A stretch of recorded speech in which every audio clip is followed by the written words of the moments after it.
Welcome back to another episode of 40 Facts About the 40K Universe. I am your host Gershwan and you are watching One Mind Syndicate. Today we continue talking about Imperial worlds as we get into the moon. If you're new to the channel, subscribe. We post Warhammer 40K content lore videos every single day, and don't forget to hit the little bell notification icon to stay updated. And if you enjoy our content, thank our patrons on Patreon. It's because of them that we can do this, so thank you guys. But with that said, let's get into 40 facts on Luna. The moon, but most commonly referred to as Luna on most Imperial records, is Terra's only natural satellite.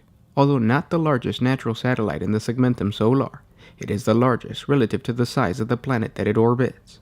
Luna is in synchronous rotation with Terra, always showing the same face, with its near side marked with dark volcanic plains that fill between the bright ancient crustal highlands and prominent impact craters. Once the satellite had been a molten stone wasteland where humans had ventured in their infantile steps away from their birth world. They had built colonies there, testing their skills in the pitiless cold of the void in preparation for future voyages to other planets.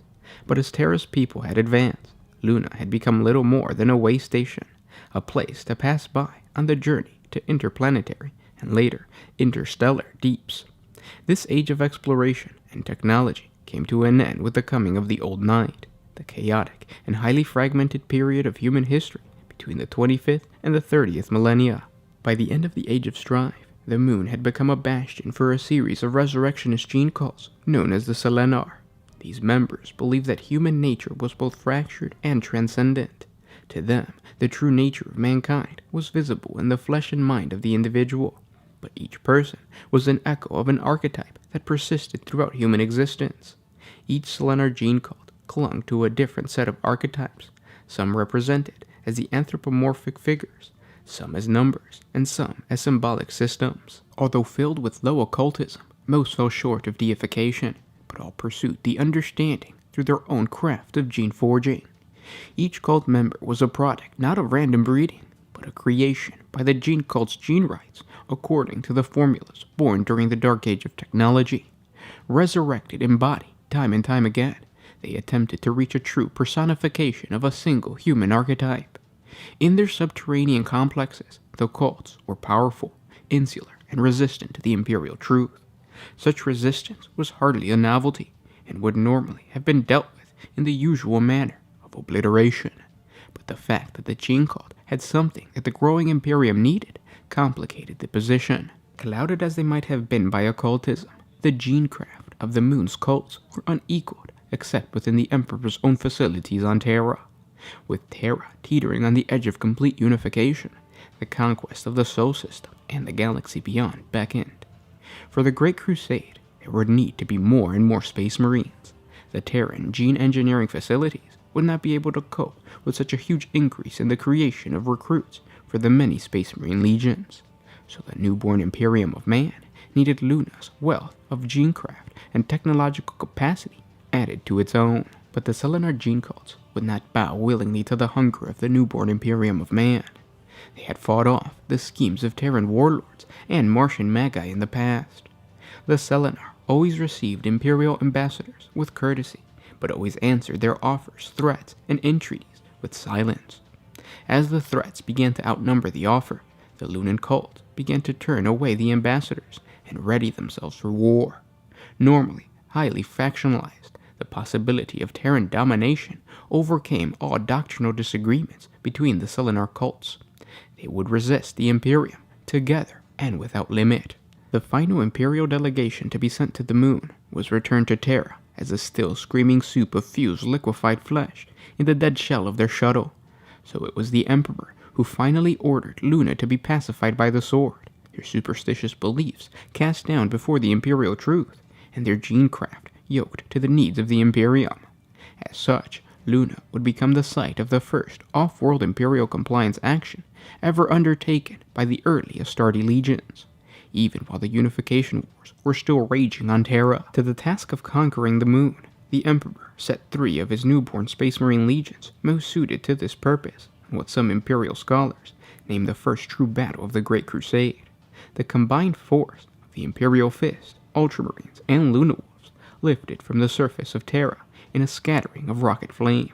The as-of-yet unnamed Luna Wolves had been chosen to serve as the Space Marines' force's vanguard, and had brought its full strength to bear. Cutting power to their assault craft, the Astartes of the Luna Wolves drifted silently towards Luna from mankind's birthworld through the void like arrows fired into the night.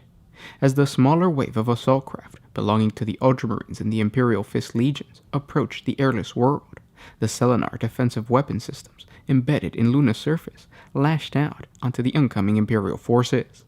The Luna Wolves' assault craft, unlooked for and unseen, struck their target like a dagger in the night.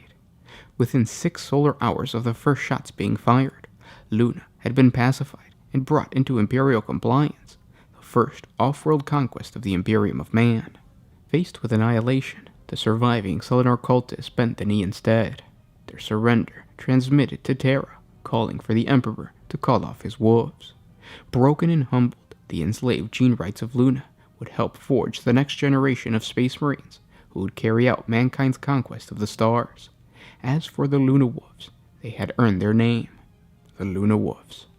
For a time in the Age of Strife, when Terra was engulfed in war and blood, the moon had become a desolate and empty place, despite the small population of Selenar. But after the rise of the Emperor and his conquest by the Imperium, Luna knew a rebirth. Waxing and waning, the satellite came full circle as the age of the Imperium brought it new life. Bisecting the Greystone sphere across its equator lay a man-made valley many kilometers wide. This was known as the Circuit, an artificial canyon that laid open the rock and stone beneath the dusty lunar surface. All along the length of the chasm lay gateways into the moon's interior, vast doors to the honeycomb of space carved by mankind in the heart of Luna. The ancient, dead boulder of the moon became the largest military complex ever built by humans, a vast orbital shipyard for the armada of the Imperium. Thousands of starships, from the smallest shuttles to the largest battle barges, were built and maintained there. And across the face of the far side, there were complex stations for observation of the great void beyond. Fort Luna became the cold stone heart of humankind's great fleets. The satellite was as much of a weapon as it was a safe harbor. Much of the metal mined from the moon's heart and the rocks from the circuit's excavation had been employed by the Emperor's most skilled engineers, fashioned into a synthetic ring that girdled the planetoid. A vast gray hoop held batteries of lance cannons and docking bays for more warships. Wherever the light from Luna fell, those who saw it could sleep soundly, knowing that the ceaseless guardians stood in their defense. And beyond it lay the sacred soil of Terra itself. During this period in the era of the Great Crusade, Luna was home to the Sisters of Silence, also known as the Silent Sisterhood.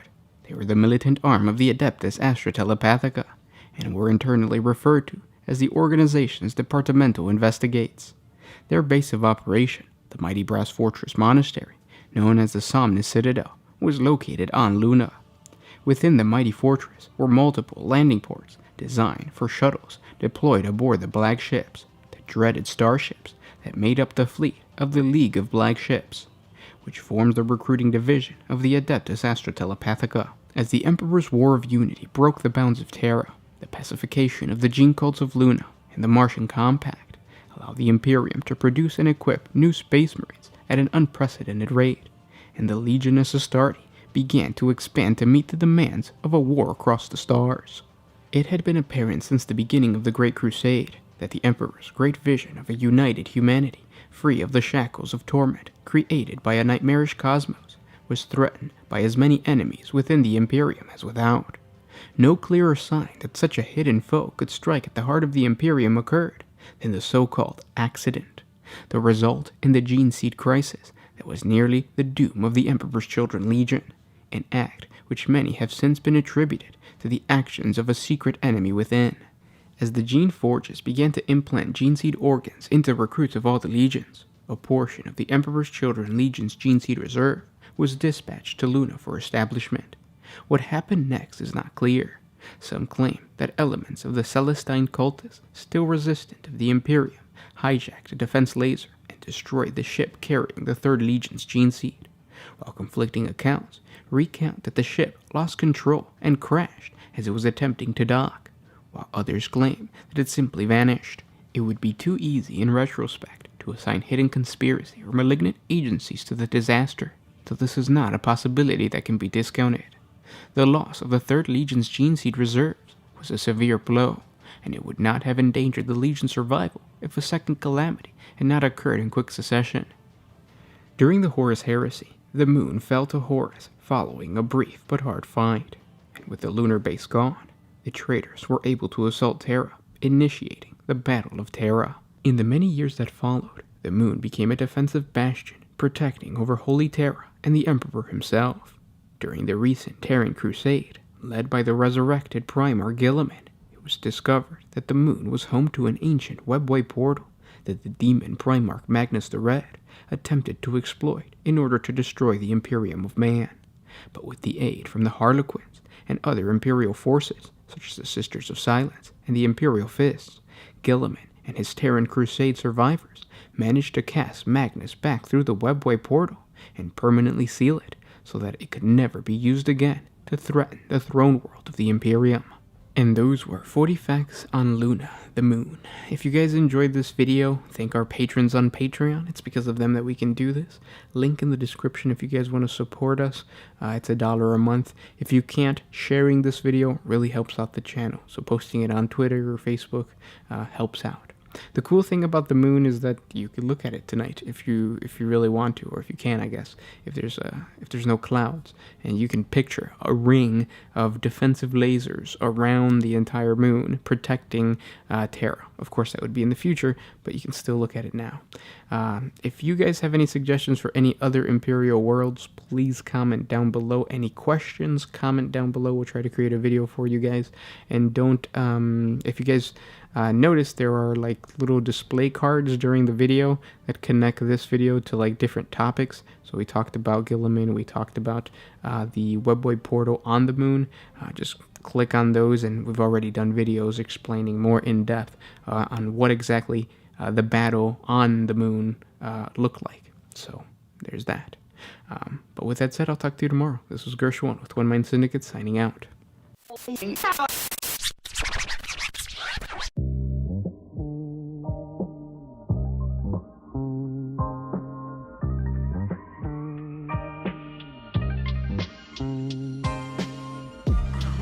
if you could put my freedom first in anything.